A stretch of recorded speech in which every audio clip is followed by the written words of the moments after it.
Welcome, Shawn.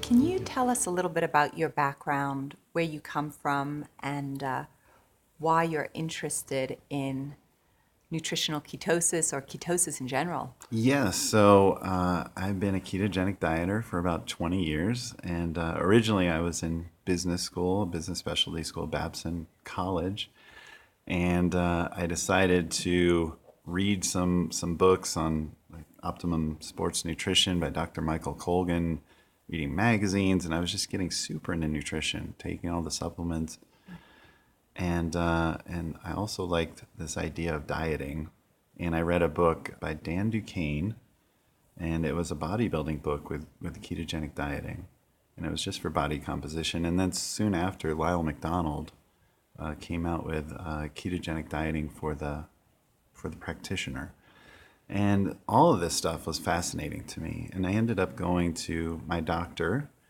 and telling him about my passion. And I said, but I'm going to finish up business school and just go that direction. And he drew out this lifeline for me from 20 to 80 and said, why not be happy between here and here? And I said, you know what? You're right.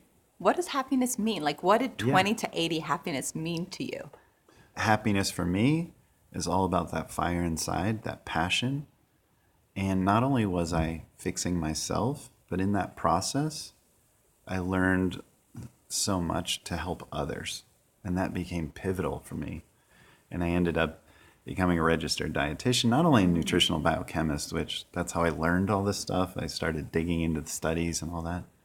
But I wanted to be a dietitian and a sport nutritionist and work with athletes and the elderly in nursing homes and people in hospitals. And it was so profound to me to have these nutritional interventions and really change their lives. So, when you work with people in a nursing home, let's say, what is it that you observe, and how have you changed different individuals' lives? It's powerful when you see the ravages of aging and these neurological diseases, and you see someone, you see their pictures of when they were younger and happy and productive, and it's just people, they're not just elderly and broken, like they were people, and they have families, and the families come visit them.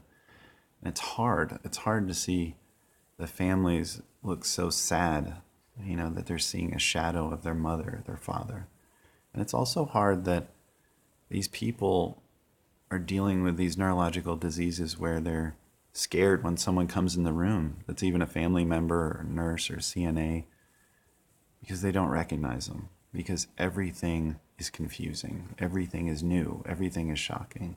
And that's an intense existence. And when I saw them crying and screaming and confused and not remembering to eat, that definitely had a profound impact on me. And knowing that the ketogenic diet can affect these neurological conditions. If you think about Alzheimer's disease, it's also called type 3 diabetes. Mm-hmm. There's a level of glucose intolerance, insulin insensitivity in the brain cells. And a lot of these diseases revolve around mitochondrial dysfunction. And keto can bypass mitochondrial dysfunction. There's the secondary complex of the electron transport chain. Electron transport chain is important to generating ATP from glucose, and it's an efficient process potentially. But there is glucose intolerance that can happen over time as we age, as we're eating too much high glycemic carbohydrate, as we're not fasting enough, as we're not exercising enough. These kinds of things can start to ramp up. But ketones bypass that. There is no ketone insensitivity.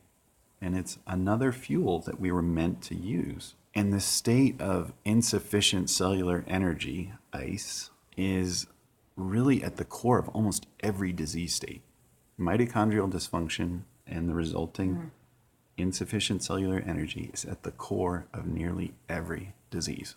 So the ketogenic diet isn't just hype. Is the ketogenic diet the only diet that someone should have potentially through their life? No. But I think the ketogenic diet is maybe getting thrown in a box where it's just a diet. It's just it's a fad diet. It's a thing. It's a diet. We were meant to use ketones for fuel. We were meant to, if you look back through evolution, yes, glucose is a fuel. And yes, we ate carbohydrates. But before there was preparation of food and storage of food, there was resistant starches for carbohydrates. If we ate a potato raw, it's a resistant starch. We could have been in ketosis. If we ate a green banana, were all fruits ripe? No, that's something that happens at the grocery store, not in reality. Those would have been resistant starches. Mm-hmm. So even our carbohydrates could have still left us in ketosis when we were not eating for a day, 2 days, which would have been normal. It's not normal now. Would have been normal then. Would have been in ketosis. During the winter, when we would have been looking for food, maybe eating animals, because that's all there was. There wasn't the plants. It was harsh conditions. We would have been in ketosis. So if I think about it, we were meant to be using ketones for fuel. And we've gotten away from that because we eat all the time, because we're sedentary. We have high glycemic carbohydrate. We're not eating enough fat potentially, but there's a lot of reasons that we're not tapping into ketones for fuel, and we're meant to. There's just too much glucose too often, and we're becoming insulin insensitive, and then it's leading to these conditions that I'm talking about. So if I did have cancer or high propensity towards it, if I did have Alzheimer's, if I did have Parkinson's, if I did have epilepsy, diabetes, then I would definitely stay on the ketogenic diet. There's no doubt that you can have benefit therapeutically from being on the ketogenic diet and incorporating fasting potentially. So for someone like you or for me, where we both deal with autoimmune, for me, autoimmune disorders and, this state, how do you look at the ketogenic diet for yourself and your own issues? Yeah, so I have Hashimoto's syndrome. I have chronic fatigue and fibromyalgia related to Epstein-Barr virus when I had mono when I was younger. And I battled all that, and I have a pituitary adenoma, a benign brain tumor of sorts. So a lot of this hits home for me. I deal with insufficient cellular energy. I deal with mitochondrial dysfunction, with the fibromyalgia, with the chronic fatigue. And with my brain tumor, I have a high likelihood of potentially it becoming cancerous at some point. It's not now, but it could be. So this diet hits close to home for me. And again, it's really more of a lifestyle. Am I on the ketogenic diet? I've been on it for 20 years. Am I on it 24/7? Am I militant about it? No, because it's a lifestyle for me. I've been able to maintain it because of that. And I do cyclical and targeted ketogenic dieting, and I have a healthy relationship with it. I don't have a fear of it. I don't have a frustration of it. It's a very satisfying lifestyle that I feel energy from, and I feel the benefits from, that improves my output as a high achiever. Dr. Dominic D'Agostino talks about ketones as the fourth macronutrient, which I thought was really interesting to hear. You have the title of being the world's greatest formulator. And when I look out on the shelf and so many people that are using the ketogenic lifestyle as something to support their health, there are these exogenous ketones that can be incorporated into our lives. Can you tell us a little bit about them, and then also the role that you've played with them? Well, Dom's a good friend, first off, and a brilliant guy, and a kind heart. I love Dom. And I've worked with Dr. Ryan Lowry and Dr. Jacob Wilson as well on some of these projects. But we have patents around our BHB, the active isomer of BHB. So BHB is beta hydroxybutyrate. It's one of the key ketones. There's acetone and acetoacetate as well. But BHB is the one that most people focus in on. And if you look at a blood glucometer to check your blood ketone levels, you look at blood BHB. And so our BHB is the active isomer. Now, with a lot of chemical compounds, there's two isomers. And essentially, it's the same chemistry, but it's a left and a right hand. So they may have the same chemical components, but your body sees them differently, just like you'd see your left and right hand differently. The left and right hand are made up of the same things, but your body sees them differently. And so there's an active one and an inactive one. And the active isomer is the one that's effective. So what we find is not only is it twice as good, it's actually about 3 times as good because it's not competing with that inactive one for uptake and utilization. How do you define isomer? The isomer, you can look at, again, it's just a left or right-handedness. And typically most things occur in a mixed isomer form, like a racemic form, which just means there's a left and right hand. Mm-hmm. But again, one of those is inert, typically. So one of them has biological activity, one of them doesn't. What I did with my team is separate that out and just focused on the active one. And what helps there is that with BHB, you typically are combining them with salts like calcium, magnesium, sodium. And the load of those salts can be unwieldy to deliver the right amount of BHB to be efficacious.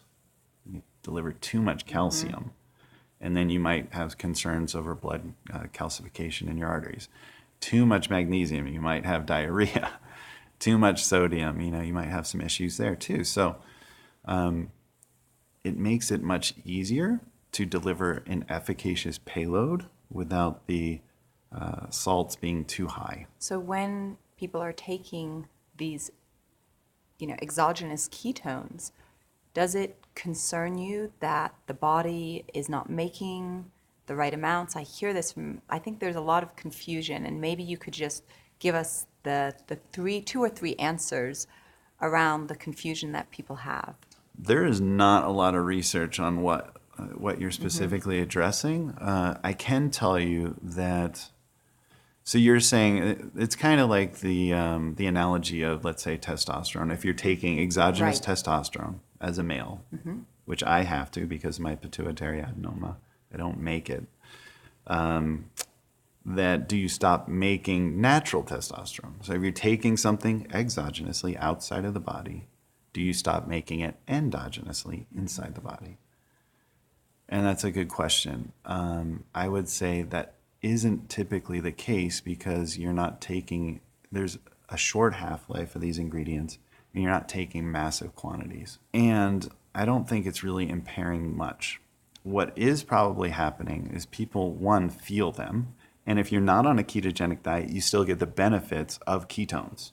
And Dom's done that research with cancer, with Navy SEALs, people like that. They're getting enhanced VO2 max. They're getting enhanced cognitive clarity without being on the ketogenic diet. So that's one thing the supplements are doing. 2, they're helping, once you're deeper into ketosis, you regulate your appetite. You affect things like ghrelin and leptin to regulate appetite. And that happens when you're in a deeper state of ketosis.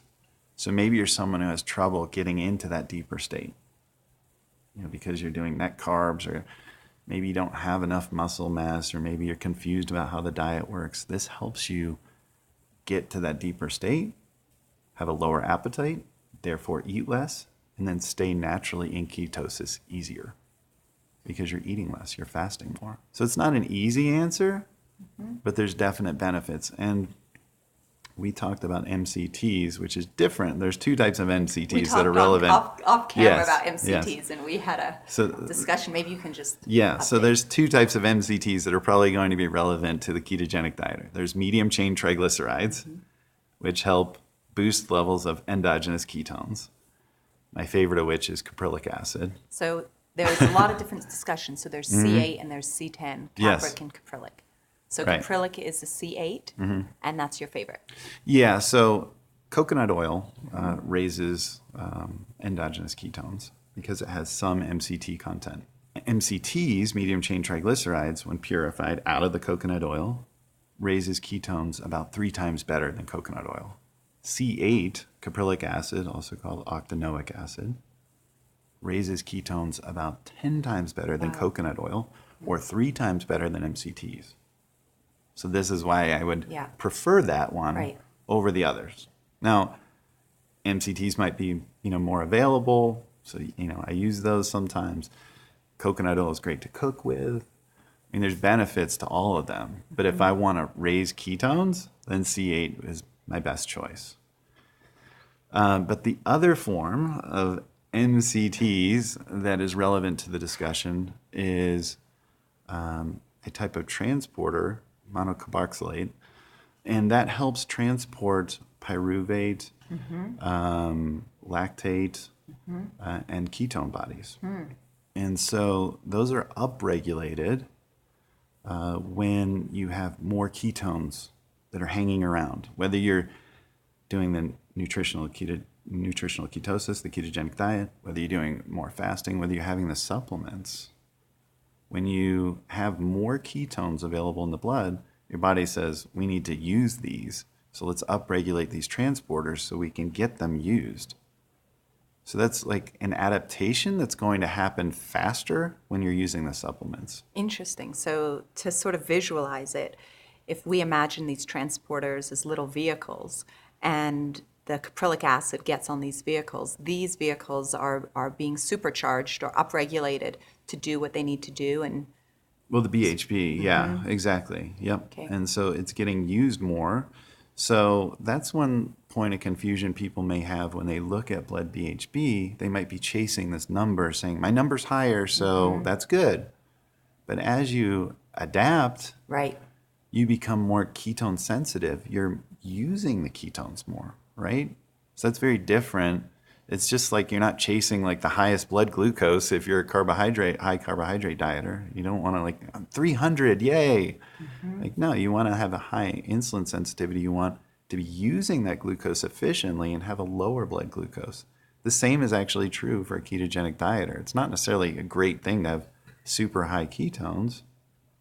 And you want to have, you want to be using it. yeah, you want that transport. And that's where it's good to have the data of blood VHB, but it's also good to track experiential. How do you feel? Do you feel like your appetite is dropping? Do you feel more cognitive clarity? Great. Then you're in ketosis. You're where you want to be.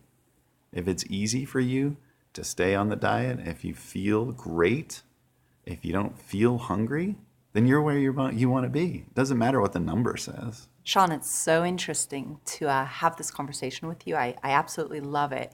And for everyone that's watching, we want to know what you see as sort of where this is going to be going over the next couple of years. You're on the cutting edge. What are you most excited about? Yeah, I see the ketogenic diet becoming that lifestyle I was talking about, becoming less of a diet. Right. And right now it's hot with fads, and people are saying, I'm losing a ton of weight, and it's the thing, and let me buy the products, let me buy the supplements, let me say I'm part of this tribe. But I think in the future we're going to see that there won't be the fear of fat anymore. It's all been changing in all the scientific and medical bodies. The last holdout is the American Heart Association, Yeah. which is just ridiculous. But soon everyone will agree, and the data is very conclusive with the Mediterranean diet, and it's becoming conclusive with the ketogenic diet, that high fat is healthy. And I think that paradigm shift will be a big one. And we're going to get away from what is unhealthy, which is highly processed food, and especially highly processed carbohydrate. And now we're starting to see the shift in our food and the way we're thinking about food to becoming more raw food, to becoming more whole food, like paleo, becoming more keto.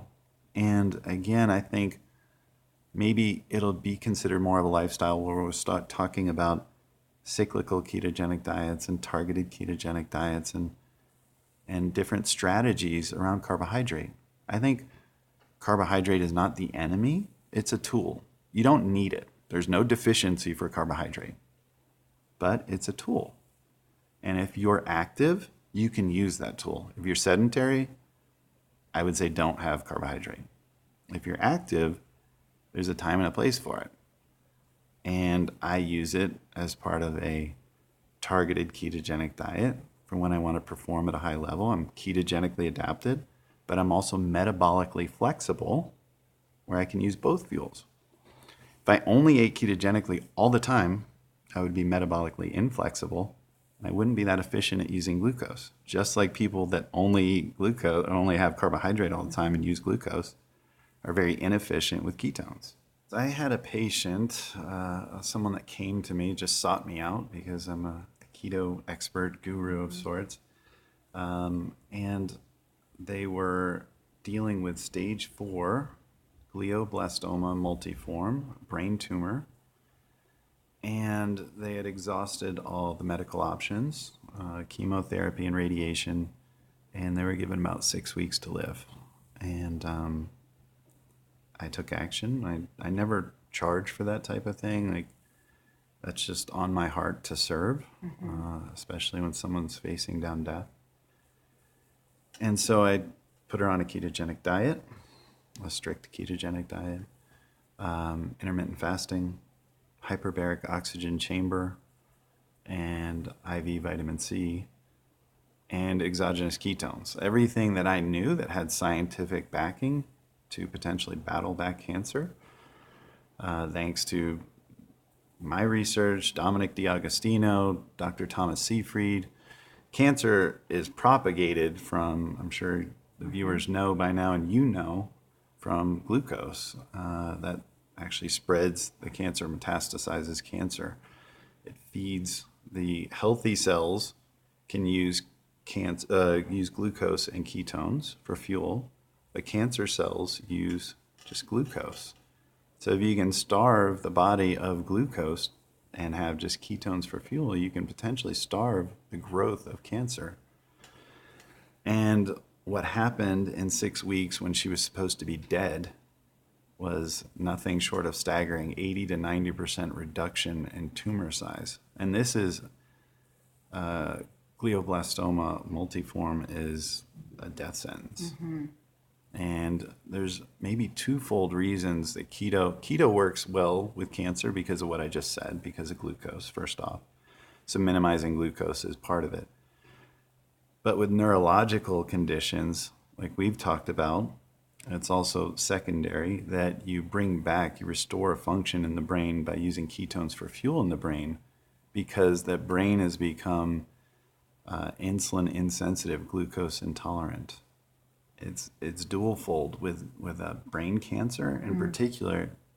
We're seeing the best results with the ketogenic diet and some of these other modalities, intermittent fasting, exogenous ketones. With the exogenous ketones, can you just sort of outline for us how often in the day she was taking them, how much, and also with the vitamin C? Yeah, so with exogenous ketones, had her on the active isomer of RBHB. The sodium form is actually the best form of all the salts in terms of increasing blood levels of BHB. And she was on that about 3 times a day. I also had her using caprylic acid. So the C8. The C8 MCT oil. How much of that were you having her use? About a tablespoon, again, about 3 times a day. So why the two together? Is there a certain strategy behind that? Yeah, there is some synergy between the endogenous ketones and the exogenous ketones, and just raising the ketone level, especially when she's not fat adapted, that she was eating. They were telling her, just eat whatever. Well, that's typically what's told to cancer patients. Just eat whatever you can. You're going to be nauseous from the chemo and radiation, so just eat whatever. And of course, she was obese, Texan that loved her fried food and junk food, and she was putting on weight even through cancer. Wow. And because she was eating junk food, and so that was a shift to have her eat these healthy things, healthy keto, by having the C8 MCT, having the exogenous ketones, having a strict ketogenic diet below 20% of calories as protein, as you don't want to enter in gluconeogenesis. Having too much protein can be problematic if you have cancer. But she didn't have time to fat adapt. She didn't have time to get all the way there. So that's where the exogenous ketones and the C8 MCTs helped her get into a deeper state of ketosis to battle back the cancer. And then with the vitamin C, you are having her do IV daily? Mm-hmm. What kind of amount, what milligram dosages? About 3 times a week, she was getting Okay. IV vitamin C. That's just dictated from the clinics. Yeah. As far as you have to work up the threshold, but again, that works very well with cancer, and a hyperbaric oxygen chamber as well. Oxygen is similar to what we were just talking about with ketones, in that a certain level of oxygen with healthy cells is fine, but that same level of oxygen is enough to kill cancer cells. So there's kind of a level that you get to, you titrate to, that's healthy for good cells, but dangerous to destroy the cancer cells. So that's where all of these modalities were helpful to her. Yeah. Full 80 to 90% reduction, and she Wow. was supposed to be dead. That is an incredible story. And, as you mentioned, the work that Thomas Seyfried is doing, and so many other researchers and scientists, and the collaborative work that's going on right now, it's really truly a remarkable time for us. So were you surprised by those kind of results that she achieved, or were those expected for you? Well, I never want to say Yeah. these are expected results, Sure. and I don't want to be responsible for that medically. I'm not a doctor, and of course I have to have that disclaimer. But I wouldn't say these results are atypical. And especially with that specific form of cancer, that's where it's the death sentence, but it's also the one seeing the best results, because it's that dual fold thing that we were talking about. But I think cancer, we're seeing a lot of these case studies, and it's getting to the point where it's hard to deny. And some people are seeing benefit with exogenous ketones and MCTs. Some people are seeing it with a ketogenic diet. Some people are seeing it with fasting, hyperbaric oxygen chamber, IV vitamin C.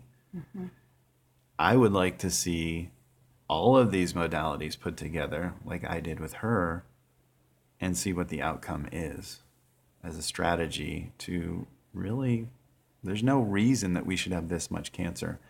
And then what is it? We know that it's pretty effective therapeutically. Well, what about prophylactically? What about preventing cancer? And that's where more research needs to be done as well, is the ketogenic diet, fasting, exogenous ketones, and preventing cancer. As we know, it's a pretty effective intervention. Shawn, there's a lot of discussion in the media right now around, is keto safe? Is it good? Is high fat okay? Is saturated fat bad? Should we be low fat? Like, the amount of information that's out there that is contradictory is overwhelming, to say the least, right? How do you help the people that you work with, the people in the nursing homes who you're recommending, perhaps fasting and intermittent fasting or whatever it might be that can help them with their different neurological states of disease? How do you sort of manage this thought process of what's going on in the media? Yeah, it's dangerous because its high fat thing is frustrating.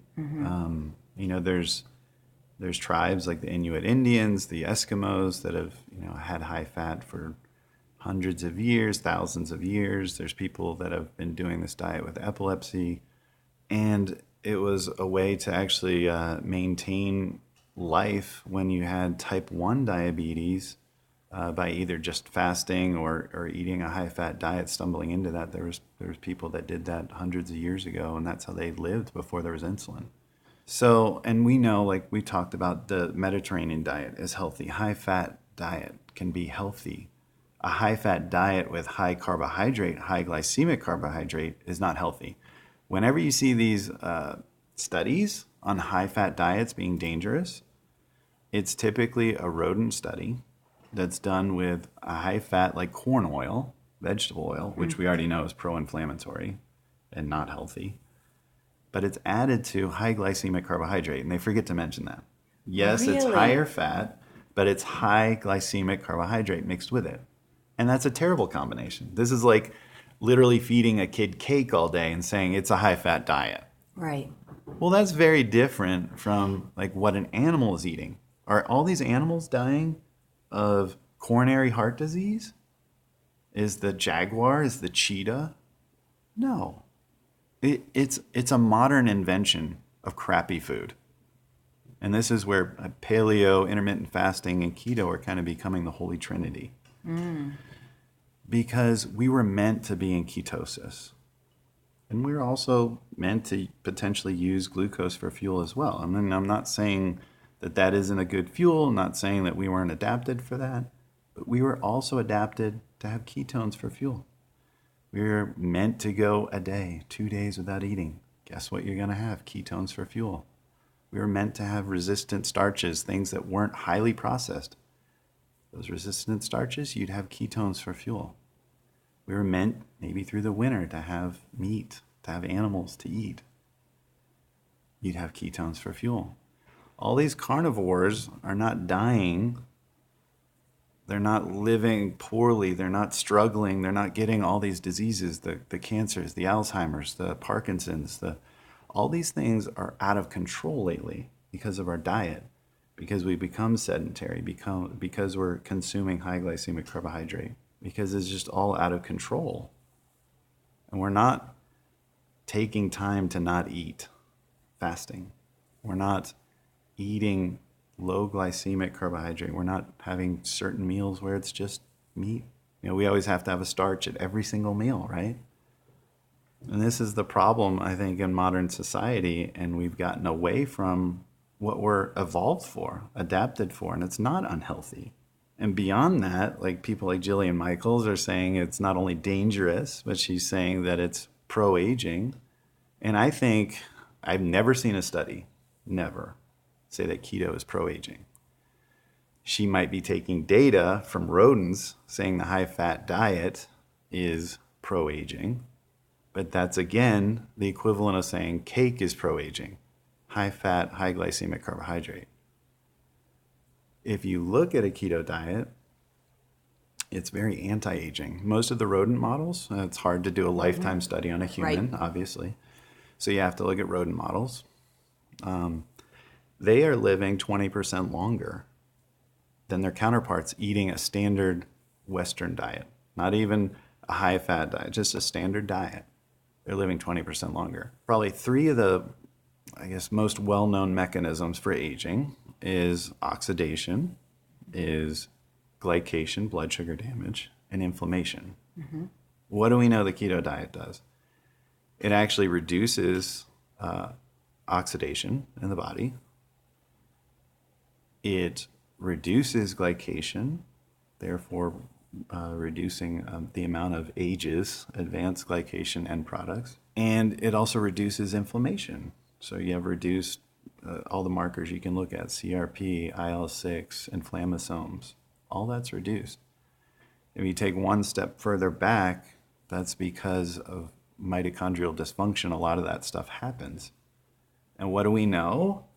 That keto actually improves mitochondrial function. It bypasses mitochondrial dysfunction.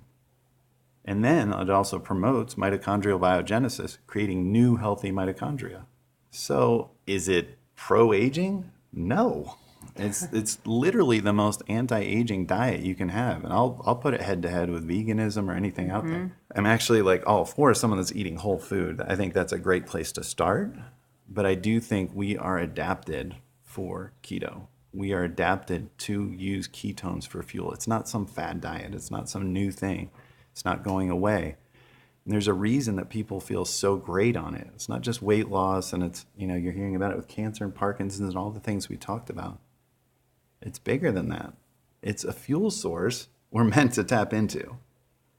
It would be insane to say, you know what? I've got glucose, I've got ketones, I'm going to just never use this one fuel source. Does that Right. make sense? Yeah, no, I know. It's so interesting. If you had a hybrid car, right? And you had like gas and electric, it'd be like saying, well, you know, I don't need the electric. Like I'm just going to have terrible gas mileage and just use gas only. And you get much better fuel efficiency if you're using both fuels that are available to you. the electric and the gas. Why would you deny yourself that? It's not that we would deny ourselves. It's truly, it seems to me, like a concept that most people are just starting to understand that there is more than one fuel source and that we can go between the two and that there isn't a healthy and easy way to be adapted to both sources of fuel. It's just, it's so new in so many ways for so many people, and that's probably why, there's confusion in the media.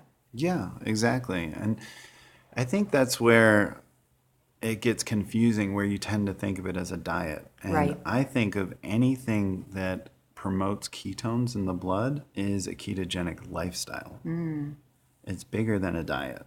And that's where exogenous ketones or MCTs or fasting or resistant starch carbohydrates or things that are high in butyrate, which is a short chain fatty acid in heavy cream and cheeses and other sources. All these things can promote ketones. High intensity interval training, just Right. glycogen depletion. So is it like a ketogenic diet or is it a lifestyle that promotes ketones to use for fuel? Let's get past the diet. Talk a little bit about some of the exercises that are most effective at increasing the ketones. Yeah, so it would be things that where you quickly can deplete glycogen and then start readily using ketones for fuel. And then you're starting to make those adaptations, like we've talked about the MCT, the transportation of VHB that's upregulated, and more mitochondrial biogenesis. And you become more ketone sensitive, like in your brain and other tissues. So, all those things are taking place if you're really depleting glycogen. I think the best way to do that is high intensity interval training. And I think that's, you talked about biohacking. That's one of the best biohacks there is get the most bang for your buck in the shortest amount of time. Adaptation only takes place when your body's pushed to a certain limit. And there's something called hormesis where you want to get out of homeostasis. Your body likes to stay in this window of comfortability. To get it to adapt, I mean, your body's the great regulator, right? With pH, with body temperature, all these things. To get it to adapt, to get it to change, you need extreme stimuli. Is that going to happen with low intensity, steady state exercise like treadmill? No. You're going to burn calories. You're going to move your body. That's healthy. But that's not going to initiate change. Change will happen when you're pushed to 95% of your limit and beyond. That's when the body says, oh my God, what's happening here? We need to adapt. The stimuli is harsh. For us to survive, we need to adapt. It's that good stress. Good stress. Right. There's such a difference between acute and then chronic stress. And Yes. I love what you're saying about looking at keto on a much larger platform as something that is a lifestyle. So I know with activating autophagy in our cells, the high intensity interval training is one of the best ways to do it. And Dr. Beth Levine discovered that, and this was a mouse study, but over 30 minutes you can activate through this high intensity interval training or through resistance training over that period of time, and that acute stress gets the cell to really activate high levels of autophagy. But again, it's not something that you're going to every day just focus on driving that one activity. It's almost like muscle or metabolic confusion. And that's like what you were saying, if you're taking a cold shower, like in the morning when you wake up, spend your first 2 minutes in the shower shivering. Yes, it doesn't feel comfortable, but think about what it's doing from a ketogenic point of view, right? Right, exactly. Yeah, autophagy is a great point, like cleaning out the cell, and even more is the next term is mitophagy, Yeah. looking at the mitochondria, which is really, again, it all goes back to mitochondrial health. Like every disease tracks back to mitochondrial health, and your wellness revolves around mitochondrial And health. especially for you, right? Can you sort of bring mitochondrial health to yourself and your desire to perform at the level that you do and so forth? Well, if you remember, the high school biology thing, the powerhouse of the Yep. cell, right? ATP generation. But mitochondrial dysfunction is where we get that insufficient cellular energy state, ICE, where that's like the genesis of all the diseases, like I said, but also for people like me with fibromyalgia, with chronic fatigue syndrome, that is purely because there's not enough energy being created. So I feel systemic fatigue. It's different than just being sleepy. Right. I don't have enough cellular energy. And so for me, doing these biohacks that you're mentioning and including the ketogenic lifestyle is allowing me to have more energy, to be more productive, to not feel that systemic fatigue. So I can, go out and do all these things. And it's great that you mentioned the cold showers. I'm a big fan of that. That actually upregulates brown adipose tissue. That's right. And so brown adipose tissue is a very unique tissue. Your body, you have adipose tissue all over your body. That's the typical white adipose tissue that everyone thinks of with, cellulite, cottage cheese, fat, like all the things that we think of, and nobody wants white adipose tissue. But brown adipose tissue, there's only about 5 to 6 ounces of. It's typically right here around your collarbone. And one of the reasons that you have it is when you're a baby, before you have the ability to shiver, and shivering is thermogenesis, you're actually creating heat by shivering, you have brown adipose tissue to actually create heat. And so that's one way a baby can survive until it has the ability to shiver. But beyond that, one of the things that they think now, the purposes of brown adipose tissue, like people might be naturally lean because they have not only more brown adipose tissue, and again, it's a small amount, so a little can make a big difference, but more active brown adipose tissue. The reason that it's brown is because it's mitochondrial dense. Oh, I did not know that. It's super high in mitochondria. So this is how it's actually creating so much energy. And a little goes a long way. So there's a lot of research right now on how to beige white adipose tissue, how to try and turn that brown. And so this is kind of a game changer with things like cold showers or shiver walks or sleeping at night without the blanket on, all these things. So you can make some of these adaptations to upregulate your brown adipose tissue and be more metabolically active and have healthier mitochondria. It is fun to think of the easy sort of, I call them quick switches, that I recognize a lot of the people that are watching also recognize that we can do in the day very, very easily. So I know, like right now, I'm not wearing a jacket, and of course I would want to be because I'm a little bit cold. You can even see my goosebumps, but I'm doing that on purpose. And I've known since I was a little girl that if I can shiver, it's actually good for my health. And so I'm never shy of putting myself into environments where I shiver a little bit. And that's why I love to do it in the shower. You just go in the shower, you turn on your timer, and you're going to start breathing heavy once you have that ice cold water, or you go in a cold plunge. But there's no reason for us to not put ourselves in these different states. It's just that quick moment of discomfort. We don't have to have a cold plunge. We can do it, easily in our shower. We can go outside without our jacket and shiver a little bit. Hormesis is everything. If we want to grow as a person, we need that stress in our life. Ryan Holiday has a book called The Obstacle is the Way, Stoicism. Yes. And it's even a mental mindset. And they've shown your ability to deal with physical stress helps your ability to deal with mental stress. So people that can deal with extreme temperatures are better at dealing with stressful situations. Interesting. So you need this stuff to help you grow. And these shiver walks, these cold showers, those are all potential game changers for your health, like anti-aging. So and then on the opposite end of the spectrum is dry saunas and heat. And then there's something called heat shock proteins that get upregulated, your testosterone, GH. We're so thermoregulated now that we're not getting these adaptations anymore. We literally live in 68-degree temperature 24/7. When we're in our car, when we're in our home, when we're at our job, we're not getting these extremes anymore. It's kind of like how we don't do fasting anymore. slash starving. We're not getting these adaptations anymore. We're not tapping into our full potential anymore. We're getting narrower and narrower and narrower with our potential. I love it. Well, I want to go on a shiver walk with you and check it out. Thank you Okay. so much. Thank you.